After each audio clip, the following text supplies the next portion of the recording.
BJP समेत तमाम सियासी दल ये अच्छी तरह जानते हैं कि अगर यूपी में वोट बढ़ेगा, सीटों में कन्वर्ट होगा, तो फिर आगे का रास्ता तय करना बेहद आसान हो जाएगा। इसलिए पूरे कन्विक्शन के साथ फर्स्ट फेज में डिस्टिंक्शन लाने की तैयारी है। खासकर बीजेपी के लिए मुकाबला काफी चुनौती भरा है, क्योंकि पिछली बार इन सीटों पर बीजेपी का परफॉर्मेंस अच्छा नहीं था। पहले चरण में यूपी की जिन 8 सीटों पर चुनाव हुए, उनमें से सिर्फ 3 सीट मुजफ्फरनगर, कैराना और पीलीभीत पर ही बीजेपी को जीत हासिल हुई थी। समाजवादी पार्टी ने मुरादाबाद और रामपुर पर कब्जा किया था। बीएसपी ने सहारनपुर, बिजनौर और नगीना सीट अपने नाम की थी। किन मुद्दों को लेकर आप वोट डाल रहे हैं? बस यही कि सब कुछ अच्छा हो हमारे लिए, हर किसी के लिए, तो गरीबी दूर हो जाए शहर की। तो आप यंग हैं, किस तरीके से देखती हैं नौकरी, बेरोजगारी या किस व्यवस्था को लेकर? बहुत तरीके से देखा जाता है। ऐसे तो बेरोजगारी देखो कि बहुत गरीब लोग हैं जो आज बेरोजगार हो चुके हैं। समस्याएं क्या क्या है? समस्या तो बहुत कुछ है। ज्यादा मेन चीज तो महंगाई है। महंगाई इंसान को मार रही है। सबसे मेन चीज तो ये, बच्चे अच्छे से नहीं पढ़ पा रहे हैं। सबसे मेन चीज तो ये है। अच्छा, मोदी जी कहते हैं कि जिस तरीके से देखते हैं कि विकास की लहर है, 400 पार है, उसके बारे में क्या कहेंगे? नहीं, कुछ नहीं है विकास की लहर। विकास की लहर कुछ नहीं है अभी फिलहाल तो। बच्चों की शिक्षा नहीं हो रही है, व्यापार नहीं मिल रहा है, कुछ नहीं है, बस बेरोजगारी खत्म हो चुकी पूरी। अच्छा, क्या सुरक्षा है? है अभी, पहले ज्यादा होती थी, अब कम है। अब बहुत कम है। ज्यादा। हाँ, मोदी जी के साथ इतना तो है कि मतलब बहुत कम है। तो आपको सुरक्षा मिल रही है? हाँ, सुरक्षा तो मिली है, तो सुरक्षा है। तो खुश है सरकार से? हाँ, जैसे गुंडागर्दी से हमारी जान बची, वैसे ना रोजगारी से भी बचे। यही वजह है कि इस बार इन सीटों के जरिए मैसेज पूरे उत्तर प्रदेश को देना है, बल्कि यूपी क्या, देश की 20% आबादी को यह बताना है कि सरकार बिना भेदभाव काम करती है। गड़बड़ी तो दूसरी तरफ से होती है। अब रैलियों में दावा तो यही हो रहा है। यूपी में एक बार फिर 2 शहजादों की जोड़ी,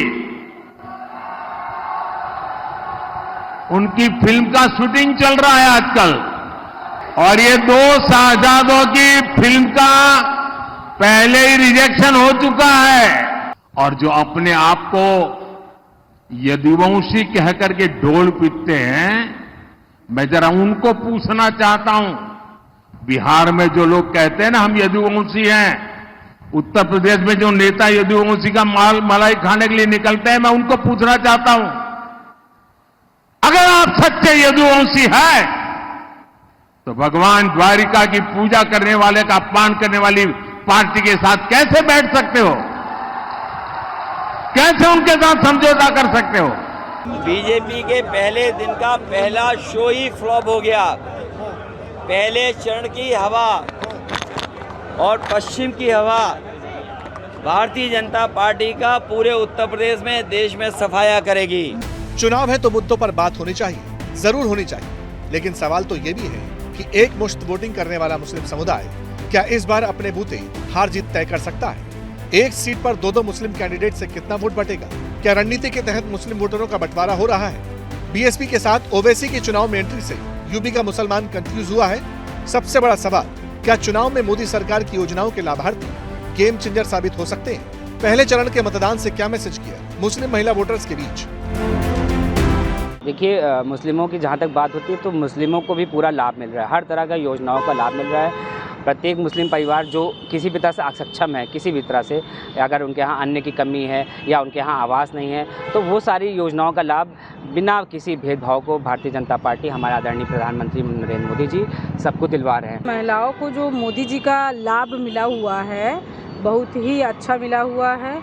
राशन से लेके उज्ज्वल गैस का, और ये जो लोन मिलता है, यहाँ 10 रुपये कोई देने वाला नहीं है, जबकि मोदी जी इतनी अच्छी योजना निकाले हुए हैं। लोन दे करके आप कोई भी रोजगार कर सकते हैं।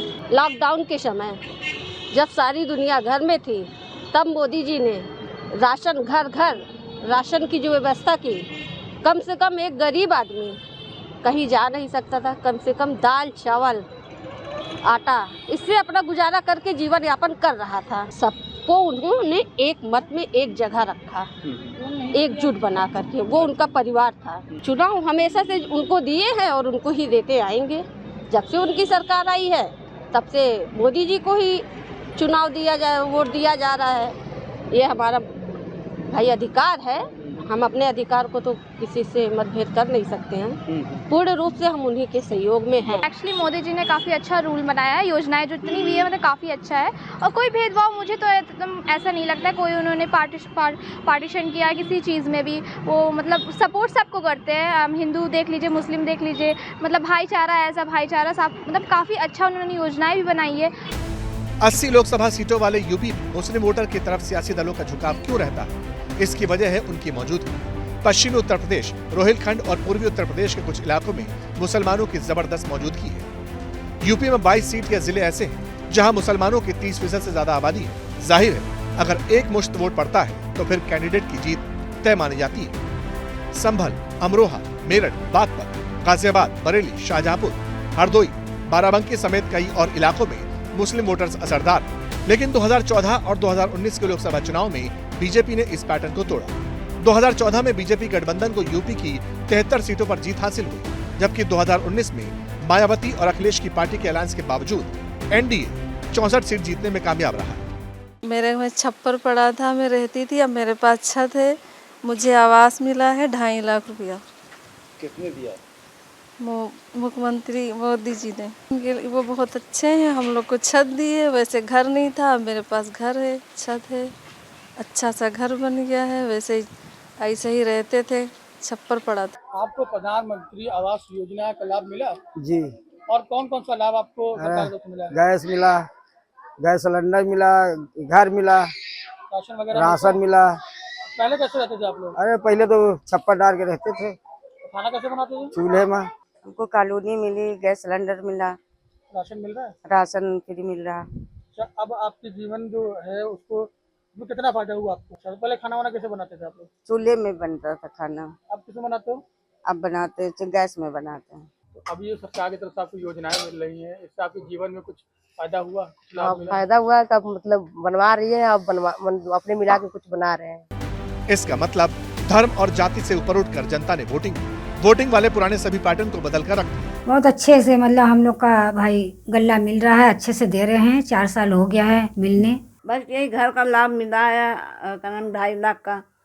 हाँ, वो मिला है। अभी फिर पूरा भी नहीं हुआ है घर, अभी आधा घर बना हुआ है। इसी का लाभ हमको मिला है। और फिर राशन मिलता है, 25 किलो चावल मिलता है और 17 किलो गेहूँ मिलता है। और यही होना चाहिए, इतना मिलता है तो बहुत खुश है। मोदी सरकार हम लोग को दे रही है। सीधा लाभ मिला, लॉकडाउन से लाभ मिलना स्टार्ट हुआ। जो सबका अकाउंट खुला था, सबके अकाउंट में, चाहे मुस्लिम हो चाहे हिंदू हो, सबको पैसा आया अकाउंट में। गैस कनेक्शन हो गया, राशन हो गया, वैक्सीन हो गया। खुश हैं जी, क्योंकि ऐसा भाई आज तक अपने सगे भाई जैसे होते हैं ना, उनसे भी बढ़ के वो भाई हैं। हम लोगों का बहुत ख्याल रखे। हम लोगों का 3 तलाक का मुद्दा इतना बड़ा था, उसको भी उन्होंने हटा दिया। मगर अब की बार क्या होगा? क्या 2019 रिपीट होगा या फिर मोदी के साइलेंट वोटर्स के मन में कुछ और ही है?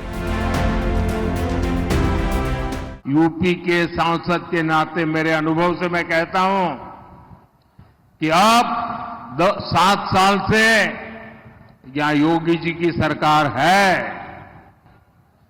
और 19 में तो उनको 2 साल ही काम करने का मौका मिला था।